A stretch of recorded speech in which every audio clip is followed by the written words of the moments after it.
नमस्कार साथियों, I welcome you to all on global affairs echo. Now global affairs में अभी ताज़ा खबर आ रही है कि इंडिया और यूनाइटेड अरब एमिरेट्स ने एक न्यूक्लियर एनर्जी पैक्ट साइन कर लिया है। और इस पर आपने रिसेंटली काफ़ी सारे आर्टिकल्स और न्यूज़ देखे ही होंगे, क्योंकि यहाँ पे आप देख पाओगे India UAE sign civil nuclear energy pact, ये पैक्ट का पूरा नाम है। और मैं आपको बता दूं, यूएई ने चाइना की जगह इंडिया को यहाँ पर चूज करके दुनिया को एक बहुत ही बड़ा इंपॉर्टेंट मैसेज सेंड किया है। And this thing create warning sign for China, because UAE ये पैक्ट्स इंडिया के साथ साइन करके दिखाने की कोशिश कर रहा है कि वो इंडिया को सपोर्ट करता है और इंडिया के साथ है। और मे बी चाइना इससे बहुत ही भौकला भी जाए, क्योंकि ये वर्ल्ड लेवल पर उसकी इंसल्ट टाइप है। उसको चूज ना करके यूएई ने इंडिया को चूज किया है न्यूक्लियर एनर्जी पैक्ट के लिए, बिकॉज ये पैक्ट कोई छोटी मोटी चीज पर तो है नहीं, ये न्यूक्लियर एनर्जी का मामला है। तो यूएई इस बड़े मैटर में इंडिया के साथ ये पैक्ट साइन करके एक बहुत बड़ा मैसेज देता है वर्ल्ड को। नाउ इस टॉपिक का ब्रीफली में बात करते हैं कि हाल ही में अबू धाबी के क्राउन प्रिंस भारत में आए हैं, जहां मोदी जी ने इनका वेलकम भी किया है। इस सब के बारे में बात करने से पहले ना मैं आपको एक चीज बताना चाहूंगी कि यूएई में हाल ही में बना था पूरे अरब वर्ल्ड का पहला न्यूक्लियर पावर प्लांट। और यहाँ पे आप देख पाओगे अरब वर्ल्ड का पहला न्यूक्लियर पावर प्लांट। और अगर यहाँ पे आप सोच रहे हैं कि यूनाइटेड अरब एमिरेट्स में एक न्यूक्लियर पावर प्लांट है तो इनको दूसरे न्यूक्लियर पावर प्लांट की क्या आवश्यकता पड़ गई और क्या आन पड़ी।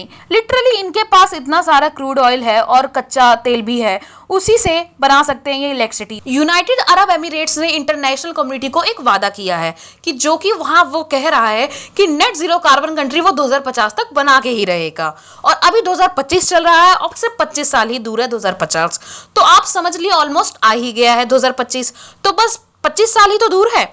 इसलिए यूएई ने पूरा अरब वर्ल्ड का शक्ल ही बदलना चालू कर दिया है। और जब मैं अरब वर्ल्ड की बात करती हूँ ना, तो आपको यहाँ समझना है मैं बात कर रही हूँ सऊदी अरेबिया, यमन, कतार कंट्रीज के बारे में। अब आपको यहाँ मैं एक चीज बताना चाहूंगी कि अरब वर्ल्ड का जो पहला न्यूक्लियर प्लांट है यह कतार में नहीं बना, यह बन गया है यूएई में। अब देखिए यूएई एक बहुत ही बड़ा न्यूक्लियर पावर प्लांट बना के बैठ तो गया है। और इंटरेस्टिंग बात आपको बताऊं कि जो यूएई को इलेक्ट्रिसिटी की नीड्स हैं वो इसी पावर प्लांट से कंप्लीट हो जाएगी। तो यूएई अपनी तरफ से एक बहुत ही बड़ा प्लांट बनाकर बैठ गया है। यूएई इस न्यूक्लियर पावर प्लांट से यूरेनियम तो बना ही सकता है और इंडिया को बेचेगा फिर ये, और ऑब्वियस है कि वो रसिया को भी बेच सकता है।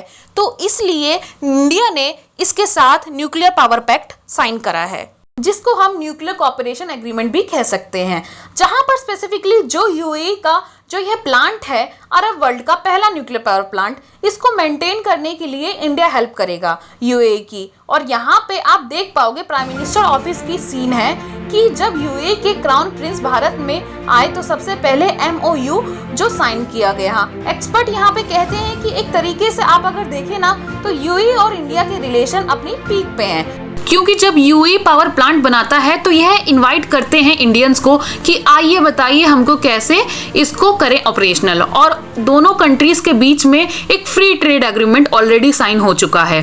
तो आखिर में मैं आपसे ये पूछना चाहूंगी कि आपकी क्या राय है इस टॉपिक पर, क्यों इतनी तेजी से इंडिया और यूएई के रिलेशन मजबूत हो रहे हैं, वो भी ऐसे क्रिटिकल मैटर्स पे, और यूएई चाइना को क्यों नहीं चूज किया इस पैक्ट के लिए? क्या इसके पीछे कोई बड़ा रीजन है? आप अपनी राय कमेंट सेक्शन में जरूर बताइएगा।